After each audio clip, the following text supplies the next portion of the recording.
অবিরাম বৃষ্টিতে বন্যা পরিস্থিতি ভয়াবহ ভারতের বাণিজ্যিক রাজধানী বোম্বাইয়ে। টানা বর্ষণে শহরের রাস্তাঘাট, রেললাইন, এমনকি বিমানবন্দরেও পানিতে ডুবে গেছে।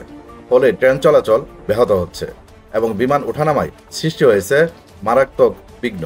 স্থানীয় সংবাদ মাধ্যম জানাচ্ছে, বোম্বাইয়ের ছত্রপতি শিবাজি মহারাজ আন্তর্জাতিক বিমানবন্দরের রানওয়ে প্লাবিত হওয়ায় কয়েকটি ফ্লাইট বাতিল করতে হয়েছে। একই সঙ্গে রেললাইন ডুবে যাওয়ায় দীর্ঘ সময় ধরে থেমে আছে বহু লোকাল ট্রেন।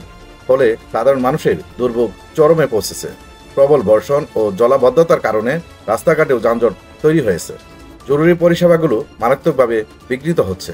আবহাওয়া দপ্তর জানিয়েছে, আগামী কয়েকদিন আরও ভারী বৃষ্টিপাতের আশঙ্কা রয়েছে।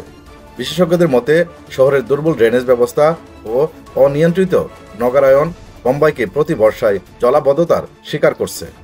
ফলে পরিস্থিতি মোকাবেলায় প্রশাসনের পাশাপাশি নাগরিকদেরও সতর্ক থাকার পরামর্শ দেওয়া হয়েছে।